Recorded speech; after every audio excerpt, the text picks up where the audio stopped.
Halo Halo semuanya. semuanya, tak kenal maka tak sayang, perkenalkan nama aku Ghea Ismail Firdaus dari jurusan Teknologi Game dari Politeknik Elektronika Negeri Surabaya. Dan aku Ahmad Faris Salim, juga dari jurusan yang sama seperti Kia Ismawianda, yakni Teknologi Game. Nah, hari ini kita bakalan bahas topik yang sebenarnya cukup dalam nih. Tapi kita bakalan bawainnya santai aja kali ya. Yap, judul kita hari ini adalah melatih emosional remaja melalui pemilihan moral dalam sebuah game. Sebelumnya, kita membuat video ini untuk mata kuliah pengantar psikologi. Dan tenang aja, pembahasan kali ini sangat seru loh. Betul banget tuh.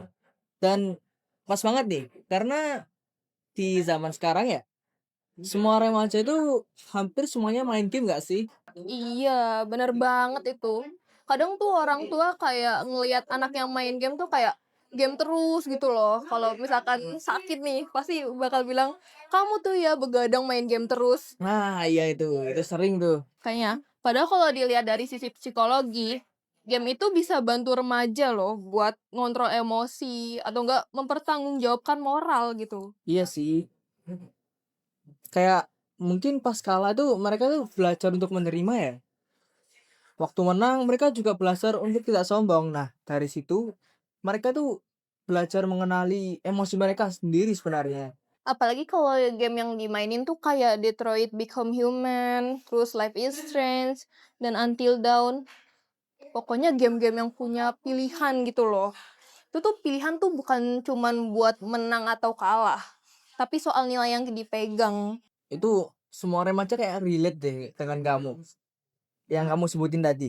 Nah, kadang mereka juga dihadapkan sama pilihan yang apa ya, moral dilema gitu gak sih? Jadi apakah dia harus nurut sama teman atau ngelakuin hal yang mereka tuh anggap benar, padahal sebenarnya tidak gitu. Nah, ngomongin soal moral choice, ada penelitian dari Fairchild dan Oliver tahun 2019 yang bilang kalau keputusan moral di game itu bisa ningkatin keterikatan emosional pemain. Ya, benar. Jadi ketika pemain dihadapkan sama pilihan yang mempunyai konsekuensi moral, mereka tuh nggak cuma main asal pilih, mereka itu juga ngerasain dampak dari pilihan yang mereka pilih tersebut. Hmm, kayak di Life is Strange gak sih? Iya. Waktu kita harus mutusin buat kayak ngelindungin rahasia temen, tapi tahu bakal kayak apa ya? Nyakitin orang lain gitu loh. Kayak bener-bener bikin pemain bakal mikir gitu loh. Mikir banget kayak, aku harus jaga rahasia dia atau enggak gitu loh. Karena kalau misalkan jagain kan pasti bakal nyakitin orang lain. Nah, karena pemilihan itu tuh kayak ngerasa ada hubungan antara karakter sama pemain itu bener-bener kayak makin kuat gitu loh. Setuju banget sih. Aku bisa ngasih contoh game lain deh. Mungkin seperti Detroit Become Human. Nah, itu kita bisa pilih apakah karakternya mau kita buat nurut sama majikannya atau justru memberontak. Nah, di situ pemain itu terkadang ngerasa bersalah atau mungkin terkadang lega kalau pilihannya benar ya. Kalau pilihannya salah kan pastinya dia merasa bersalah tuh. Nah, di situ emosi kita benar-benar diuji gak sih? Mmm, kayaknya iya deh, persis banget apa yang dibilang sama Fairchild dan Oliver. Fairchild sama Oliver itu nemuin kalau makin kuat pilihan moral di gamenya, itu makin besar juga ikatan emosional antara pemain sama karakternya. Nah, buat remaja nih sebenarnya bagus banget itu loh buat kayak karena kan masih masa-masa pertumbuhan juga kan. Jadi mereka tuh lagi belajar rasa konsekuensi sama rasa empati. Nah, jadi sebenarnya main game nggak cuma melulu kabur dari realita gak sih? Itu juga latihan untuk menghadapi realita. Bedanya di dunia digital yang tidak ada eh, rasa bersalahnya gitu gak sih? Bener banget tuh. Nah, ada penelitian lain gitu loh. Kalau nggak salah namanya Elizabeth Hall deh. Aku pernah baca nih dari Elizabeth Hall tahun 2019. Ini juga nggak kalah uniknya kayak keren banget gitu loh, aku baca-baca. Soalnya dia bahas Detroit Become Human secara mendalam. Oh, Detroit Become Human ya? Yang game robot yang jadiin kita itu manusia yang lebih manusiawi gitu gak sih? Iya. Unik banget gak sih itu? Kamu pernah main nggak sih sebenarnya? Oh, kalau aku sendiri lihat dari YouTube doang sih. Sama sih, karena aku gimana ya, lebih suka gameplaynya doang Iya. sih. Ya. Nah, Elizabeth Hall ini pakai model MIME. Singkatannya apa ya kalau nggak salah? Oh iya, dari singkatannya itu moral intuition, moral emotion, moral reasoning, dan moral behavior. Intinya, tiap keputusan di game itu ngebentuk respon moral pemain sama karakternya. Dan uniknya, ternyata mayoritas pemain Detroit itu memilih opsi yang prososial, alias yang baik. Kamu tahu nggak kenapa? Aduh, aku kurang tahu nih kenapa ya. Karena selama main tuh ya, sebenarnya mereka itu juga ngerasain moral dilemanya karakter-karakternya. Jadi mereka itu into the game banget gitu. Oh, berarti gamenya tuh nggak harus jadi pahlawan gitu ya? Nggak harus melulu jadi pahlawan sih. Berarti ini bisa kayak ngajarin gitu loh, kenapa seseorang bisa ngambil keputusan itu. Jadi tuh berarti empatinya itu kayak diajarkan lagi gitu loh. Jadi empatinya tuh numbuh gitu. Ya, empatinya tentu pasti tumbuh. Apalagi buat remaja ini penting banget sih menurutku.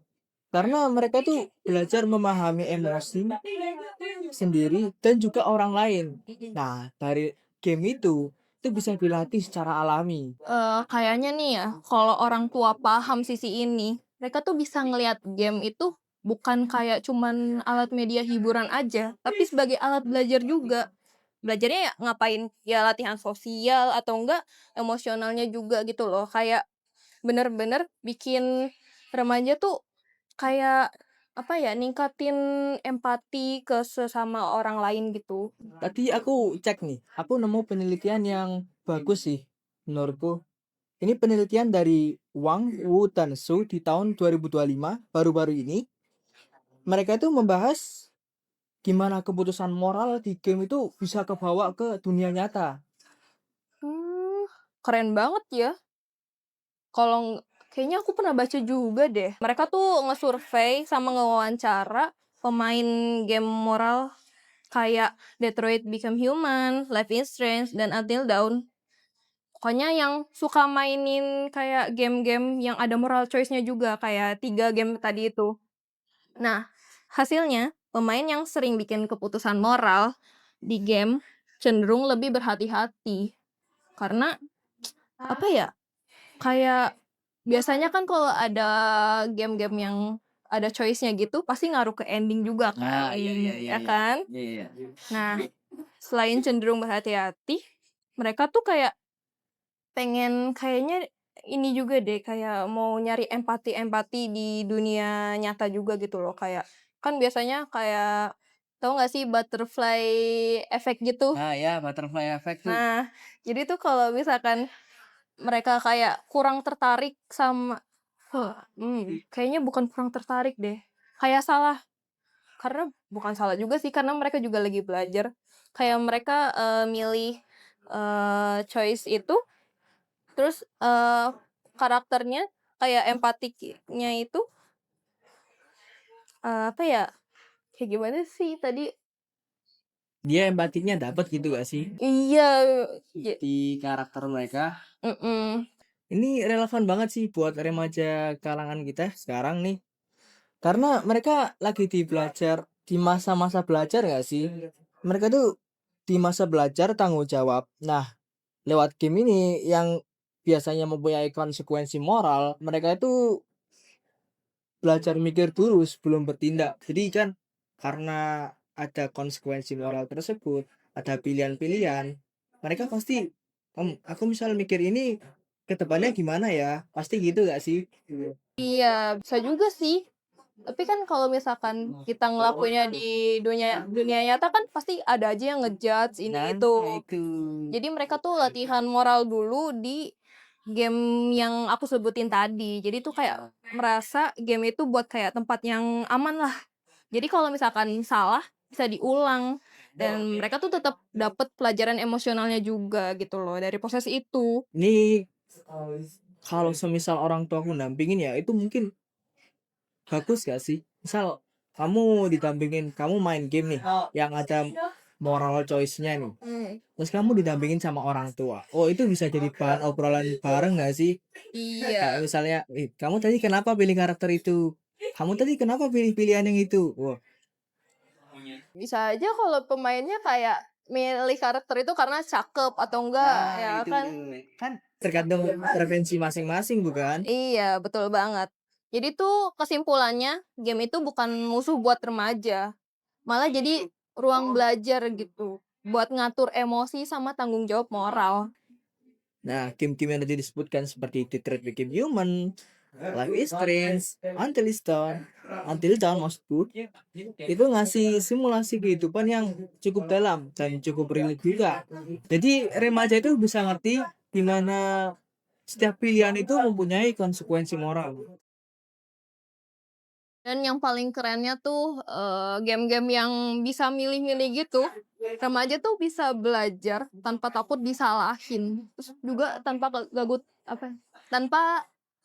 gagal. Karena kan beberapa orang kayak terlalu perfeksionis ya. Jadi nggak mau gagal gitu loh. Jadi karena dari kesalahan itu malahan mereka tuh bisa tumbuh gitu loh. Kayak numbuhin emosinya, kayak rasa tanggung jawab moralnya juga gitu.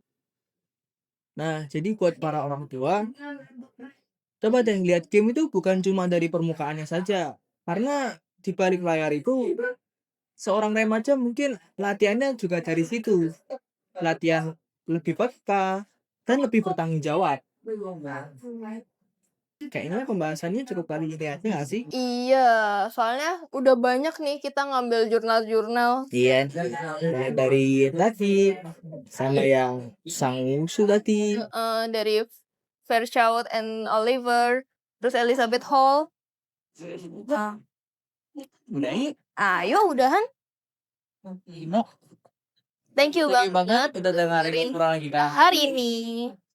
Semoga kita bisa ngasih insight baru buat kayak remaja, gamer, maupun orang tua. Sampai ketemu di pembahasan selanjutnya. Dadah.